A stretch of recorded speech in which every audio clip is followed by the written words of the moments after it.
We are the sons and daughters of the soul. We are resilient and forever forward-thinking. We ask for nothing else than the opportunity to live and to create the lives that we were meant to live. We want nothing but an equal chance at options and possibilities. The same possibilities and options to live out our potential as our fellow man. We want to be heard, understood, and expressive in our reality. We are the future. We are the creative. We are here.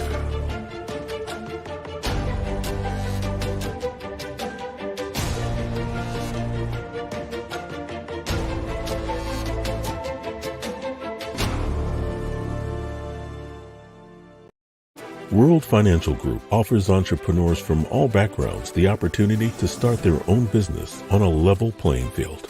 Dr. Yana Woodhouse, receiving the WCM Wall Street Pioneer Award by the United Black Wall Street of America, Inc., is one of those entrepreneurs. I see WFG and TFA as a place where African Americans with an entrepreneurial mindset can flourish. And the bonus, we help families and serve the communities across the country. To learn more about us, go to worldfinancialgroup.com.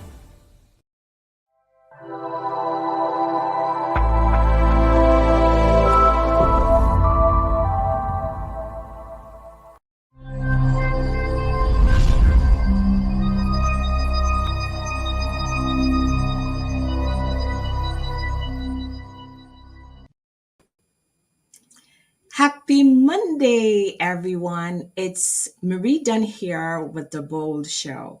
I am super excited to be in this space. It's been a while, but it's all great. We are here to inspire, motivate, and impact. This month, the month of May, actually, it's Mental Health Awareness Month. It's so much going on, and I want to remind folks to check in with themselves. And also that it is okay to not be okay. But once you've acknowledged that, what will you do about that? So it doesn't matter what's going on in your life right this very minute. And even what happens in your past, you are not your past. Don't allow your past to dictate how you show up.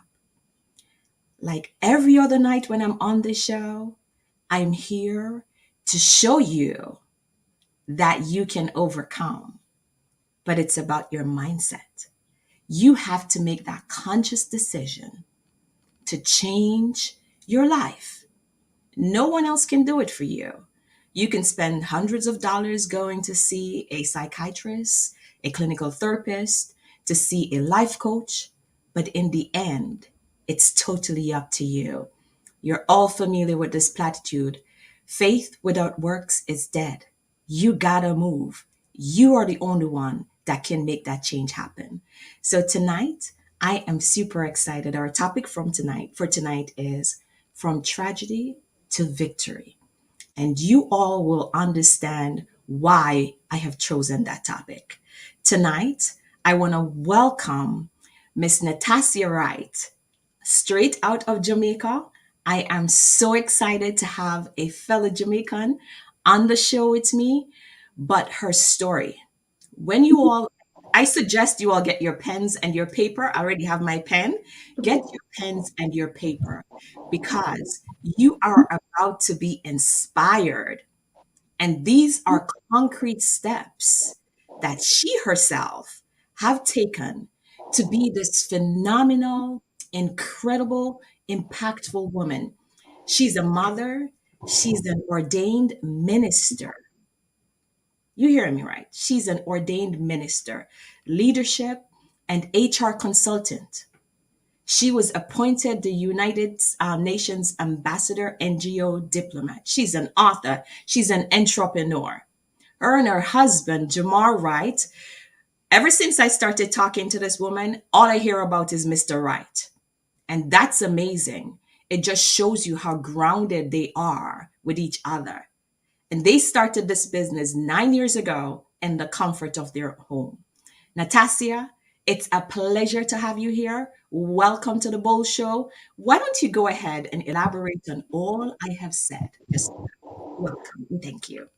Thank you so much for having me, Marie. I'm so excited, as always, just to be able to share.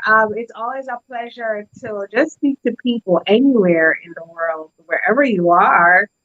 We are inherently all human beings, so we have a lot in common. Although we may have many things that vary. Marie, she mentioned some really awesome things about me, but that's really not the whole story. That's like the glittery part.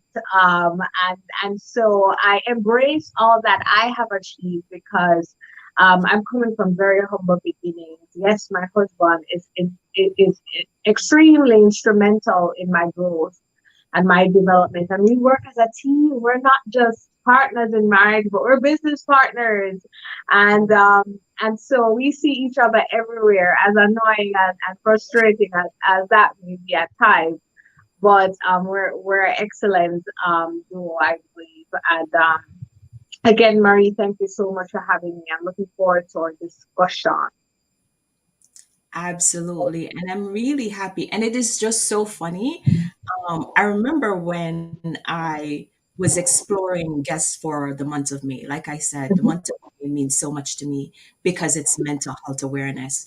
And, the goal is for us to continue to help take away the stigma surrounding mental health. And literally, what that is, it's just a fancy term for just taking care of yourself, just checking in with yourself and making sure that you're okay. But I was a bit hesitant to reach out to you because when I looked at you, like you said, your bio is so beautiful. It is filled with so much power. And it just says, oh, why would she even want to come on my bold show? But again, that's the martyr syndrome that we have to get past that. And Mhm. I said to myself, I'm going to ask. She says no, at least I ask. It won't hurt. But the person who you are, and that's something that stood out for me, your humility. You are just this ray of sunshine, just beaming. When you smile, the whole world lights up. And that's your presence on social media, because that's how I met you. And you know what? I have to say thank you so much for technology. Yes. I have to say so much for technology. So, my dear, let's get down to business and let's get into conversations, right?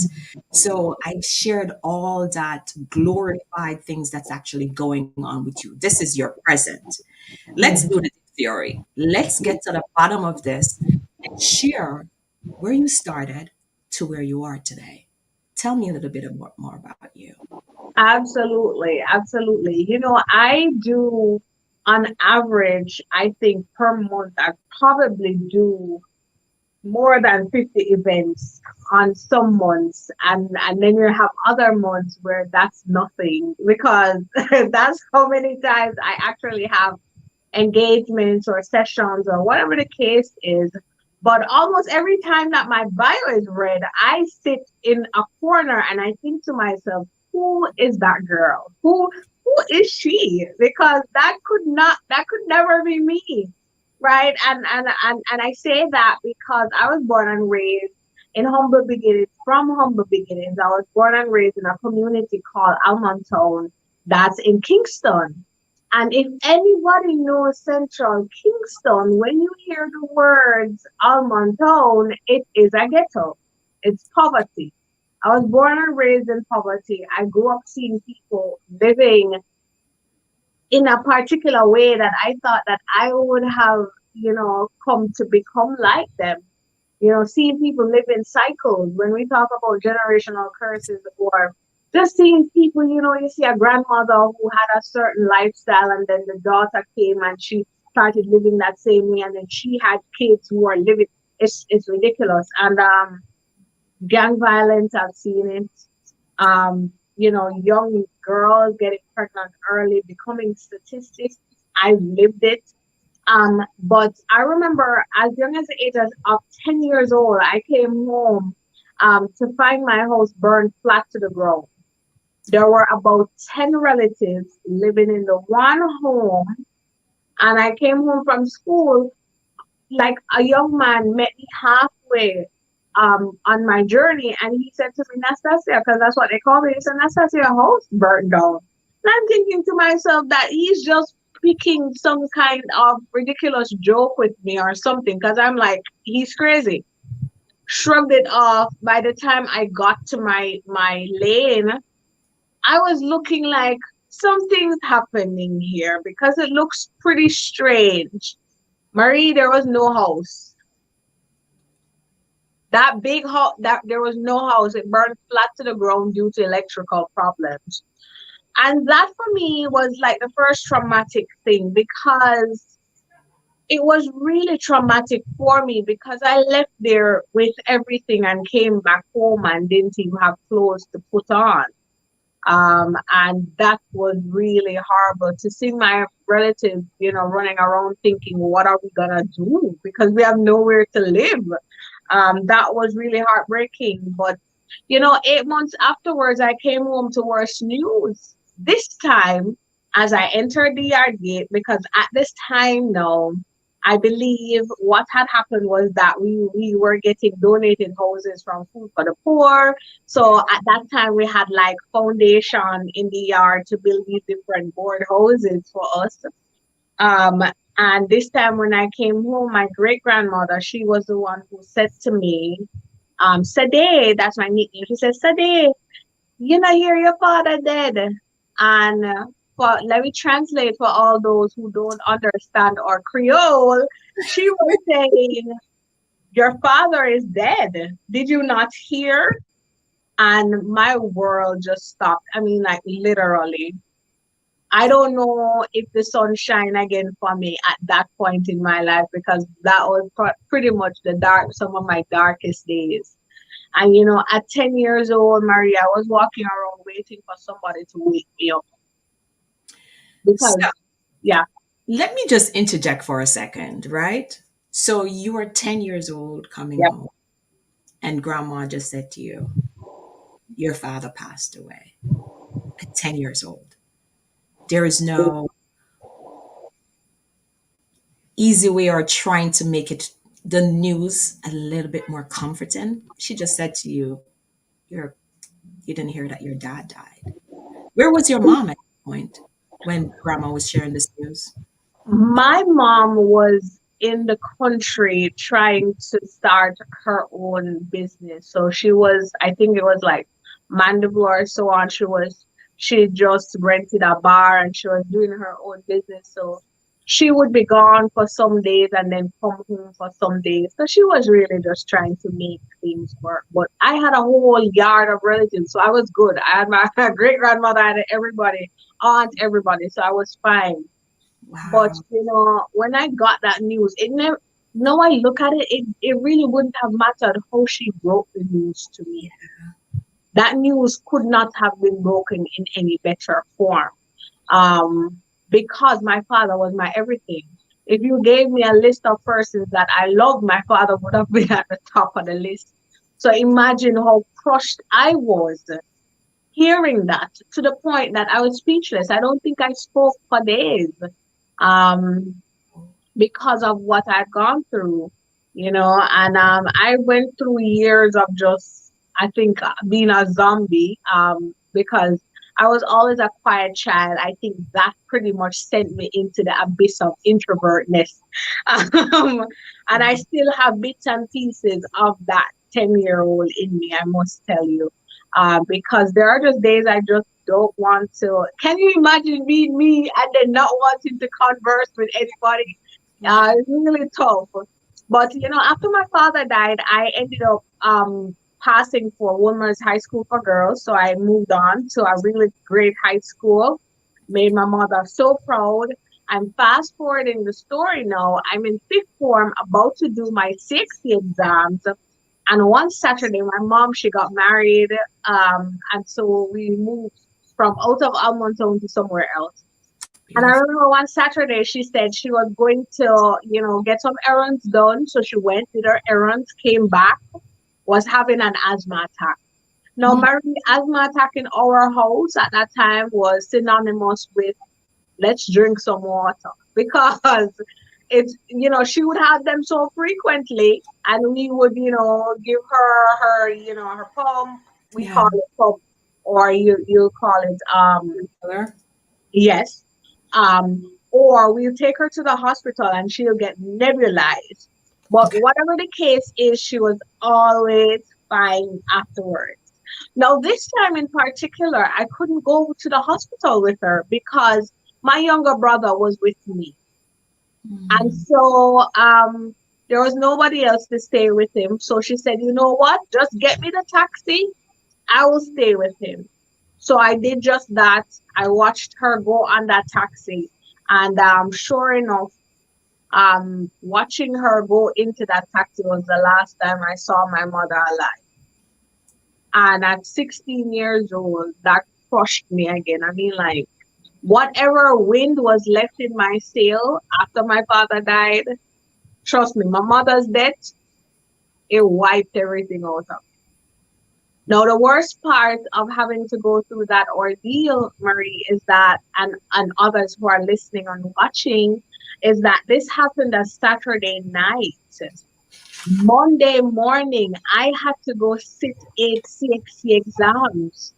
Now, for those who don't understand what CXC exams are, because it's a Caribbean thing, these are the exams that would determine you going into college.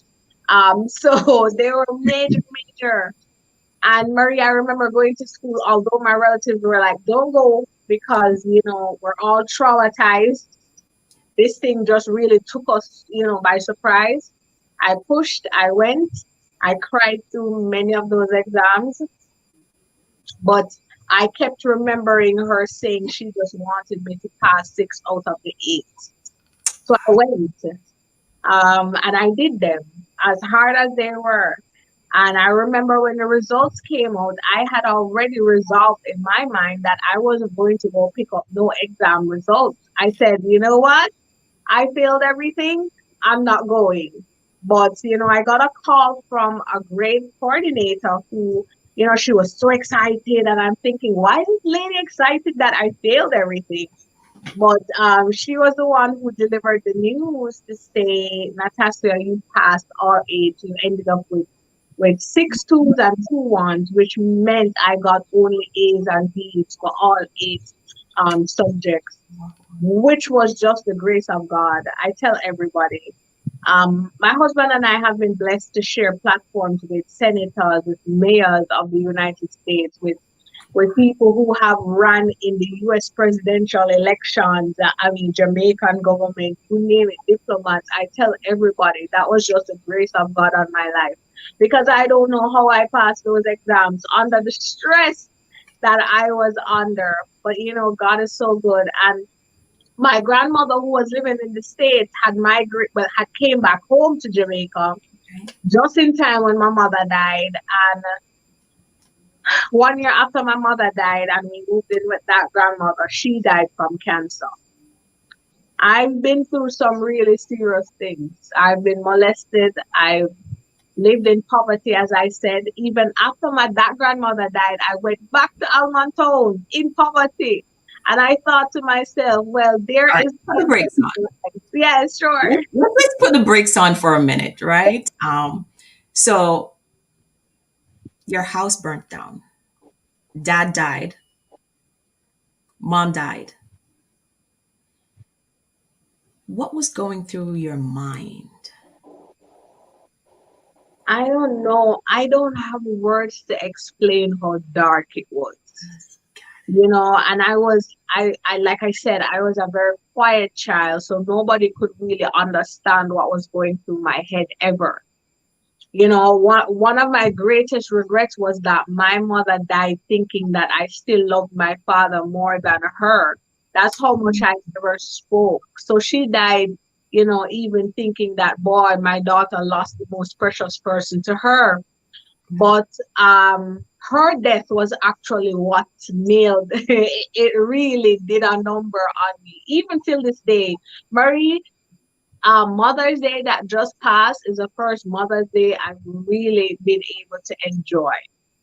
And my husband put in a lot of work to make sure that happened. He took me like out of the house. He was like, listen, you're not going to stay in bed and be depressed today. We're not doing that.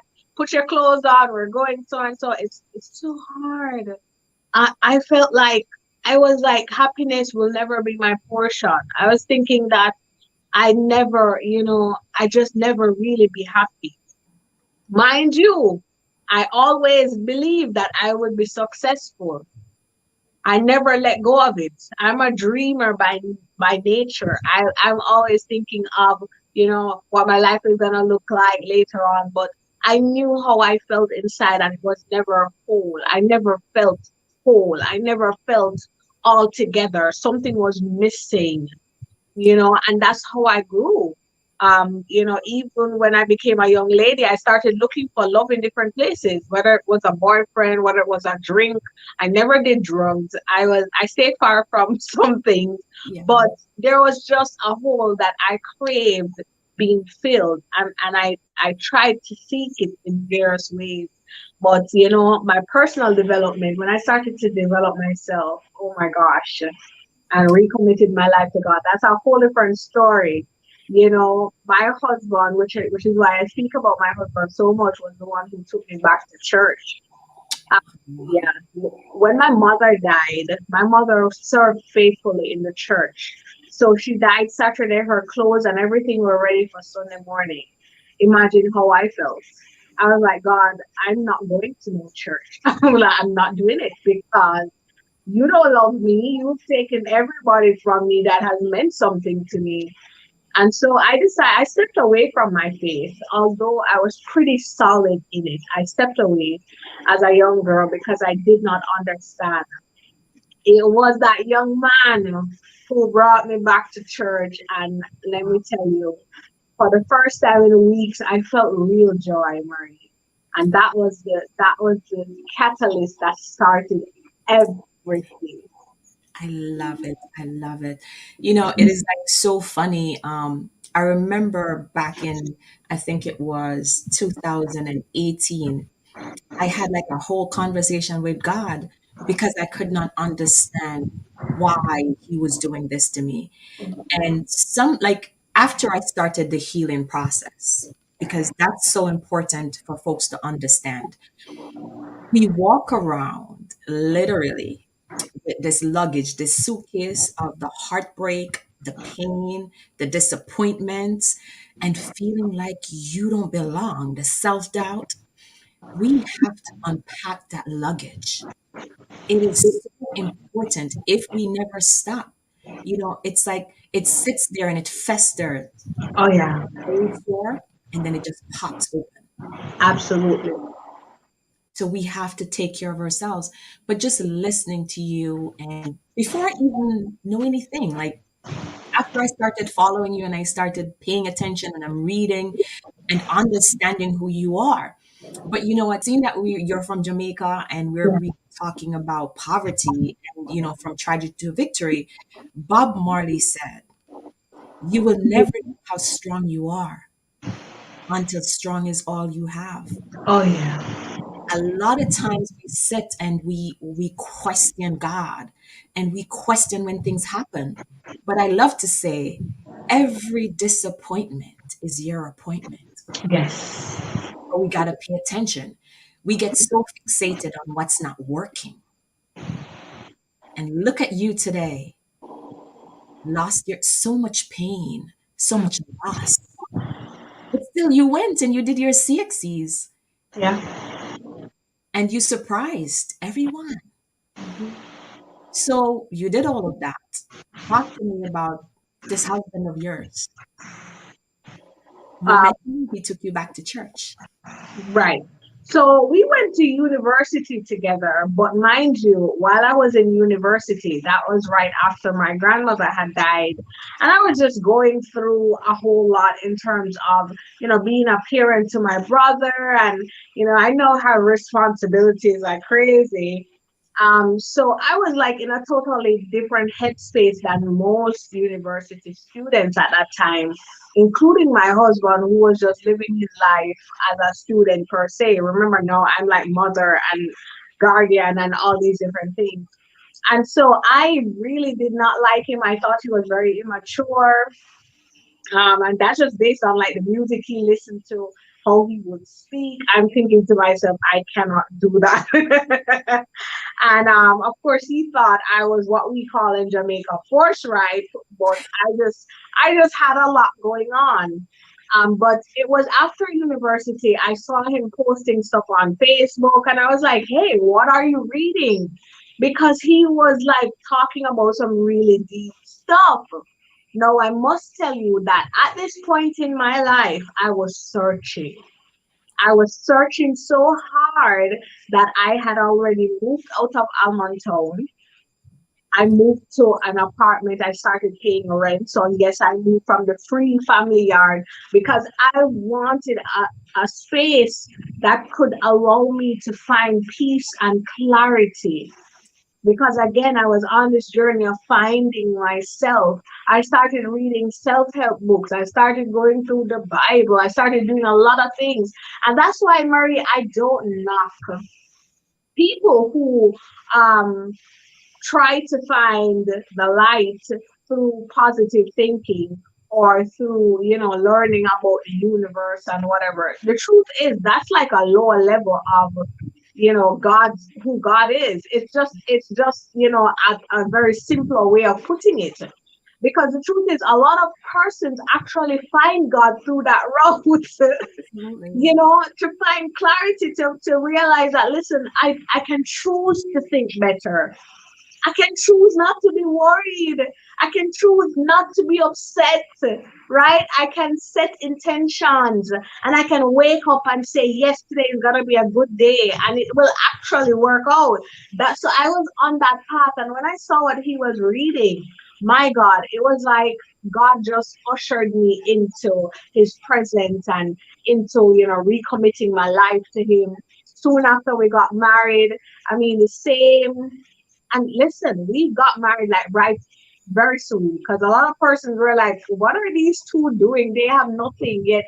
They're gonna get married. I mean, we got married without a ring, without dress, we got everything. I mean, somebody donated everything for us. Honeymoon, everything we got from people. Because we were just two crazy kids with dreams. And we started Mindful International on our beds, him saying, Nas, let's send out morning inspirations. And I was like, I'm not too sure.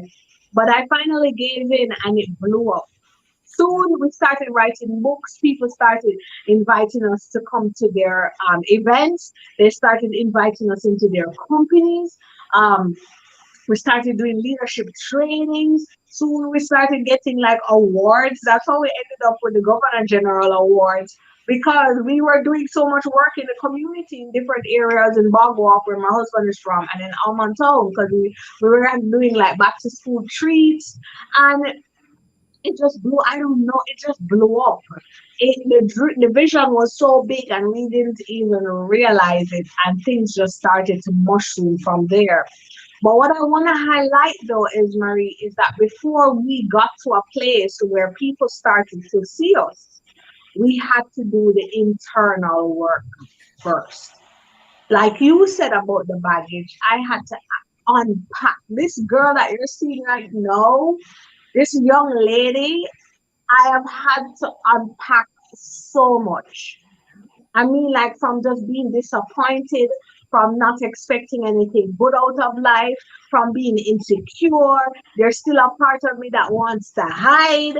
I don't want to be in front of the camera. I don't want to be talking to people. Like when I go into public spaces and I see people looking at me weird and whispering, I'm like, oh my gosh, why can't I can never hide, right? you know, um, I still have that part of me, but I have had to learn to literally overhaul my whole thinking process to say, I cannot live like this. I am going to accept what God has for me and His promises and know that joy is really mine. Wealth is mine. Everything that I've dreamed of is mine, but I need to first program this part of, the whole functionality to believe that. And You it got was to own it. until I started to do that, things started to change. You have to own it. Again, it's that conditioning of the mind, of how we see ourselves.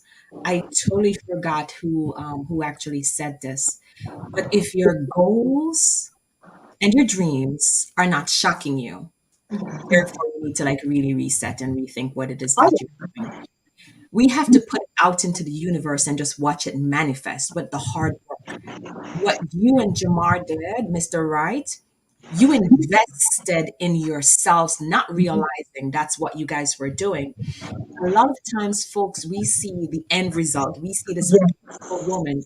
We see that all of what you've put in, right? Getting that, being awarded the United States Women's Ambassador. That's a huge deal. It is. But you guys were working, like putting in the work without thinking of what folks were saying. You guys did not have expectation. You did it. It was a passion and it was hard work. So hard work. And that's what you guys did. A lot of times people don't understand it. Natassia, I can come and I can sit. Remember you said about you needed space because you needed clarity. Yes. I can come to you and I can say, you know what, Natassia, 5 years from now, I'm going to be on the red carpet because you know what? I have all these elaborate goals and I'm going to be the New York bestseller, whatever it is that we want to come up with, right? But you can quickly kill my dreams. Of course. Guess what? Those are my dreams. God gave that to me. It's my vision. You can see it. I love to say you cannot show a blind man your vision because they will not see it. No, definitely not.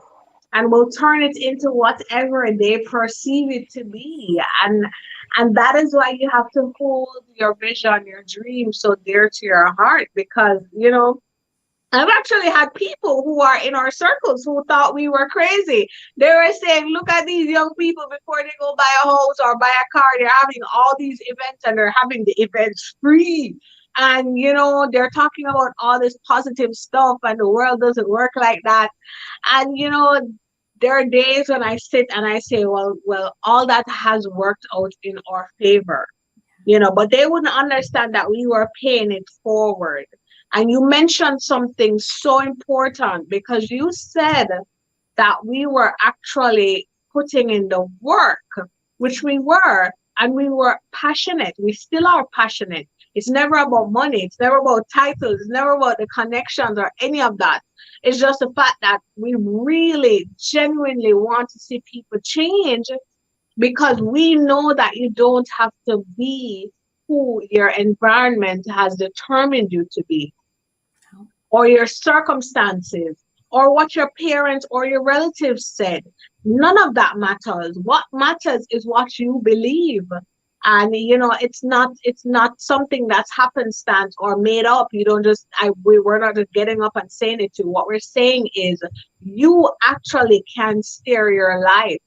And so if you put in that mental work, that there's a reason our company is called Mind Food. Mind food, hint hint, right? If you can change up there, I guarantee you the destiny, your the course of your life is going to be different. The quality of your life is going to be different. For viewers who are just joining us, I am here with Natassia Wright. This phenomenal woman, I said that before and I did not use that word lightly. She has overcome so much pain from losing her home at a tender age of 10, losing her father, losing her mom, all precious. But she's here today. She never gave up. She went with all of that loss right after losing mom. She went and she sat for her CXEs. You have choice. That's like, I love that word choice. You can make that decision. And like when I open up this show and I said it, and I don't take that lightly. You are not your past. Your past cannot dictate who you are, but you got to own it. And how you start owning that? It's by taking accountability for your own actions, recognizing what it is that you need to do differently. Albert Einstein says, if you get up every single day and you're doing the same thing over and over, expecting the same result, that is called insanity. So going back to you, Natassia, and again, thank you so much for being here. Talk to me about mind food. Give me some more information because, starting up a new business as an entrepreneur, and like you said, you guys didn't have money like that, right? The financial resources, and probably not having a lot of supports either, because folks probably think that these two really need to just stop. But before you respond to me, Tyler Perry said, Tyler Perry has an immaculate story as well. He started from nothing. Yeah. His mom kept telling him, just go get a job with Con Edison and get over it, Yes. right? When he had his first show, he thought it would be sold out, but it didn't happen. And he actually said to himself, when someone responded to him and talked about what that show did for him, he's like, it's not about the money. So if you are starting a business thinking that you're doing this for money, that's the wrong mindset and you have to change that. So tell me about mindful. Listen, if you start out thinking about the money that you're gonna make, you're gonna quit. You're gonna quit so fast because entrepreneurship is not for the faint of heart. So one of the great things though is that while I was doing Mind Food, I was actually working my full-time job. And so, we worked Mind Food for just over 7 years. And I'm going to go back to that Tyler Perry story because it's very symbolic. Because Tyler Perry did not get a sold out show until his seventh show. His seventh show, when he thought it was going to flop just like everything else, he saw a line so long and people were waiting in the rain. Let me tell you something. That's what entrepreneurship is. Like when you're on the verge of really quitting, if you hang in there, that's actually when you start to see the fruits of your labor. And that's definitely how it worked out for Jamar and I, because we were toiling as a young family, had our baby. When we had events, we were walking up and down. We weren't driving, Marie. We were walking up and down with banners and with the baby and with the bags and everything. And we would go and make sandwiches for our guests, or when we had our events at hotels, we were like choosing not to eat because we already had a huge bill to pay. And so when we look back on all those sacrifices, they have paid off. Today, Mind Food has almost over 100 employees. And so we were working, just me, Jamar, and Ami, the baby. Yes, we are all working together on this business. And then in the thick of things in COVID, a grand idea came about. And from that idea, the business just blew up. And what keeps us grounded, I must tell you, as professionals, is because we've seen both sides. I don't think we've gotten to the pinnacle. We definitely have ways to go, but we've struggled, and it keeps us humble because we know what that feels like to not have it. We know what it feels like to have to decide if you're gonna pay your light bill, or if you're gonna have this event, or if you're gonna do that, you're gonna put it in the business. And we've actually had major events where we're at 3-star or 4-star hotels and pay for guests to come here to Jamaica to, do our events. And the Monday morning our light gets cut off, get cut off. We paid our price in terms of sacrificing for our business. So I'll tell any entrepreneur out there, it's not for the faint of heart. It doesn't happen overnight. It's going to take a lot of hard work. You will not always have support. And I'm going to leave something very important with you. The people who start out with you are not always the people who are going to continue with you. And you have to understand that and not be bitter about that and not be upset about that. Just know that if Natasha is here to help Marie to start the business, maybe by the time Marie gets to her third year, she needs somebody with more expertise. She needs somebody who is going to guide her in a different way. And that's just how the world works. It's not for us to be mad at people Yeah. walking around with all these baggages. Come on. Oftentimes, when we cannot have good relationships, Marie, it Mm. is coming from traumatic experiences. It's coming from childhood trauma, which is why I mentioned that I had to overhaul my thought process completely, because I would not be the person I am today if I had the same thought process. I was afraid to talk to people. I was shy. I didn't want to do certain things. You couldn't put me out there in the forefront, but I had to literally get to work on who God says I am and just walk out my purpose and do it boldly.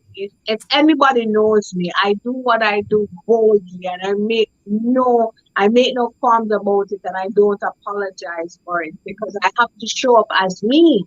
Because yeah, I have to show up as me, because there is no such thing as coincidence. So you were sitting down there in your couch right now, sitting and watching this thing and saying, "My God, I really needed this." This is not by chance. There was someone who is in heaven who decided that, listen, Natassia must come. She must go through these things, because on today, May 9th, 2022, she's going to be interviewed by a Marie Dunn, and she's going to ask her some questions. And I need these people to sit and watch it, because they're going through a hard time. What you've gone through is not an indication of where you're going. It's just there to help cultivate in you those characteristics that can help you to help somebody make a turnaround. Wow. Powerful. You have to grow through what you go through. Indeed. You said sacrifice, sacrifice. I want to go back there. Yeah, definitely. I am so happy that you actually mentioned that. I was going to ask about that because a lot of times folks come and we're like, yeah, it's that instant gratification. Like, we need this now and everything has to work out. But it's a process. I am yet to see that person who starts climbing that ladder and they just go in the first rung and get straight to the top. It doesn't Me happen. too. When you find that person, Let me introduce know. them to me, I'd okay? love to meet that person because everything we do in life is a process and Indeed. we have a choice. We can decide. This morning, I literally, my Monday motivation, I said, to whomever is watching this video, God did not give up on us. It's a reason. Until that breath leaves your body, you always have a choice.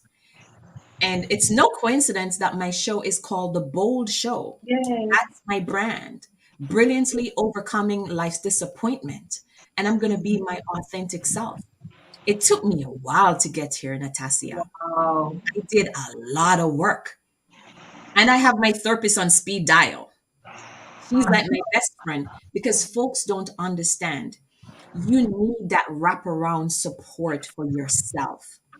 I used to believe that being a strong Black woman, because of how I was raised, you're supposed to just get over it, keep moving, go pray about it. You'll get over it.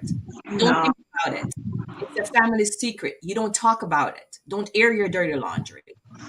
And I could go on and on. But I recognize that's all hypocrisy. Hmm. A strong Black woman is that woman who is not afraid to be emotionally naked and to be vulnerable. That's what a strong Black woman is, because that's how you grow and capitalize on what your weakness, Indeed. and that Hmm. your strength. So Natassia, it's I am just sitting here and I feel full and I'm feeling emotional as well Wow. because just listening to where you've come from and where you are today, it reminds me that yes, you can. Of And yes, course you you can. can. I want to share something, Marie, and I don't know why it just jumped in my spirit to share it. Because, like, people ask me, I was on a podcast of this major person who is very influential in Jamaica. And she asked me, "Oh, Natasha, you've accomplished so much. What is there that you could possibly want to accomplish um, after this?" And I'm thinking to myself, girl, I'm just getting started. What are you talking about?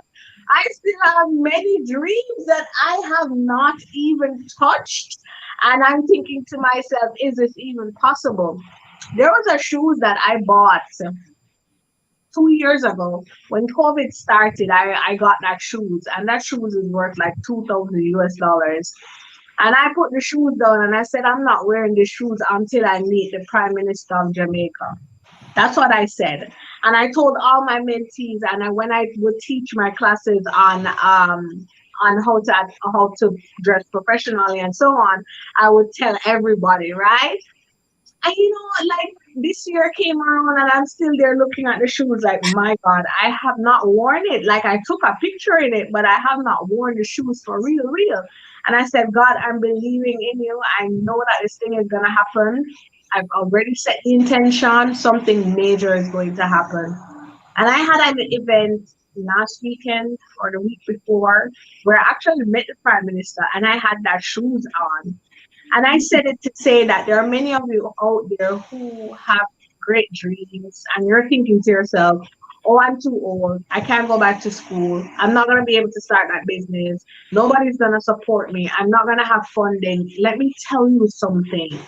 If you make up your mind to do something, and you really put all your energy and effort and prayers behind it, the whole world will align itself to make it happen for you.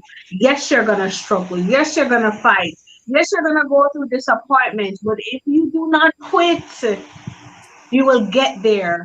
And I don't believe in overnight successes. Malcolm Gladwell speaks about overnight success having gone through 10 years of experience. So, really and truly, if somebody is an overnight success, they've had been working for 10 years.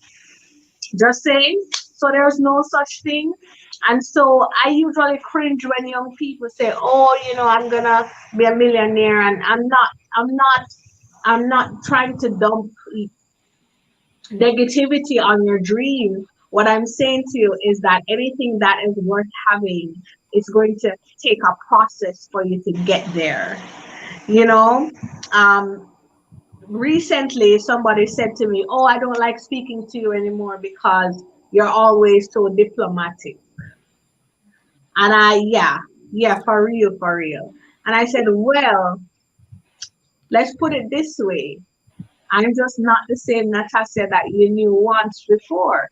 And the truth is, you have to grow. I wouldn't be able to sustain certain titles or certain accomplishments if I were the type of person to fly off of a handle every time somebody says something mean or nasty. I mean, they would have me in the blogs and say, "Oh, look at this Christian influencer being disrespectful or whatever," but it's not me. For you to sustain what God has in store for you, you're gonna have to go through a process. And that's why I say every single thing that you have gone through serves a purpose. It's for you to understand what that purpose is. It's the preparation stage that you're Yes, going through. yes, yes, Um, yes. and you said that, and something just popped up in my head just Mhm. now. I think in today's day and age where we have social media, and on social media, and this is why it's so important who you follow, Yeah. what you're intaking on social media, because we don't even social media to me is an illusion. Mhm. It If is. you are not a strong person, because anybody can take a picture anywhere and you don't know. With technology, with what's going on, we got to be mindful. So there's this pressure. So then this is where it goes back, where you have to find self and really understand who you are, understand your purpose in life, and stand strong for what you believe in, and show up as your authentic self, not your representative, not what society expects of you, or not what your family thinks you should be. Absolutely. Absolutely. Can You I said also one. say that if you are not mentally strong, if you have not gone through that process of knowing who you are, solidifying who your source is, where you're, what is your identity, then social media is actually going to work against you. It So is right. going to work against you because when you get on any platform, whether it's Instagram, Twitter, YouTube, whatever, immediately it is trying to define for you who you should become. So if up here is not right, I'm so sorry for you because you're going to be pulled everywhere. You have to be intentional. That's why my husband and I, we wake up and we only post what will edify your soul, edify you mentally, edify you spiritually. Because the truth is, if we are like everybody else, we're gonna come on here, we're gonna sell you something, we're gonna, we have a product or a service that we want to push in your face for you to buy, right? And I could do that, Mary. I could do that easily. I get bombarded so often by different brands or people who say, "Hey, can you do this for us?" And I'm thinking to myself, well, you're not really aligned to what I do, and I don't want to get. I don't really want to go do that right now. I mean, God will provide in different ways, but social media is not a great tool for persons who are not mentally strong, who have work to do, and who really needs to unearth and to release the baggage that you spoke about earlier. Yeah. It is so funny that and interesting that you actually said that about edifying your soul. Talk to me about what your morning routine looks like. Because the person I'm talking to, you have to have a routine. And again, it goes back to having structure in your life. Talk to me about your morning routine. Okay, no problem. So I have a little secret. My husband is the one who wakes early, so he will post for me on my social media bright and early. I don't wake as early as him, but I have a routine as simple as this. I will get up. First thing I do, I pray. I will listen to worship music. I am a writer. I write everything. I have journals everywhere in this house. Everywhere there is a journal somewhere. I have a journal for the finances, journal for my mental health, journal for everything. But I pretty much write, and one of those things that I do is I will make a list of what I want to do today. So Awesome. after doing the devotion, and guys, I don't have no set time for devotion. Sometimes the middle of the day I will go do my devotion. I really don't have that set time. Although my husband, he tries so hard to remind me, now you need to do it early. But I like structure, I like order. One quick way to turn me off or get me mad is when you are completely disorganized. That just, I'm like, I'm out of here. I'm OCD. So I will make a list of the things that I need to get done. It doesn't always work as planned, but I feel a sense of accomplishment when I can tick one or two things off my list. Another thing that I try to make time for, I love peace and quiet. Oh my gosh, Marie, I love peace and quiet. I love quiet. And so I will try to get a few minutes of that or even an hour of that. If I'm going to jump on a live or I'm going to do a training, I have to get some of that. Peace and quiet. I do read. I love audiobooks, guys. My husband actually likes to have the pages to mark on. Audio is perfect for me because I am a very busy lady and I'm always doing something. Um, So I will listen while I do what I need to do. But that's pretty much me. Same with the Bible. I do it via or audio. But that's pretty much me. I can't say that I'm a part of the 5 a.m. club because anytime I get up, sometimes 5 a.m. is when I'm just going to sleep. So it's not the same every day. And guess what? Not having that pressure of doing it at a certain time makes me feel free. I must admit it. It makes me feel so free. Know that I can get up at 7 and I can do it at 7. But I definitely need that moment of peace in the morning. to get me going. So we're coming close to the end of this segment. It was such a pleasure to Thank have you you. fill my cup. I had a day that I wanted to do over, right? Me too. And so, see, we balanced it out each other and really um, share some gems here today. And, like real life situation for folks to understand that nothing in life not come easy, meaning nothing in life comes easily. My mommy always tell me, you got to work for what you want. Yes. But you talked about peace, and peace is so important. Can you give us some concrete tips how we could embrace that peace? I would love to. I actually did a YouTube video about peace because I realized over the past few months, peace is so vital. Mhm. Um, if you are on YouTube, this is a shameless plug. Please go find me. Just as my name is right there, you can find me on there. Same for Instagram, same for LinkedIn, same for everything. But I'm going to give you three big tips on finding peace. The first one is if you know the creator, peace is so much easier to find. If you understand that there is really someone who is watching over you, who has a plan for your life, who means well for you, you'll be able to find peace in the midst of any storm. It doesn't matter what's going on, you know that the one who is for you is greater than everybody else, and that allows you to sleep well at night, you know. The second thing I must tell you is that you have to realize that you're not God. So that same creator that I spoke about, you're not that person. I am the type of person when you call me, if I get 10 calls throughout the day and they're all having issues, oh my gosh, I'm trying to fix everybody's problems. And the truth is, sometimes I do it, Marie, but I do it at a very grave expense. I do it at the expense of not being able to talk to my family or rest with my family, or being tired or being drained, having a headache, or, all these different things because I'm trying so hard to help everybody out that I deplete myself. Guys, peace is knowing that you can do it. You're not God. I'm not God. When your relatives call you constantly and say, "Hey, can you help me? Because I need a," I, I don't know. Go pray. I don't know. He'll work it out for you. But I can't do it right now. That's peace. Same thing with your own problems. You're not always trying to figure stuff out. Not everything is figure outable. If you get what I'm saying. It's not, okay?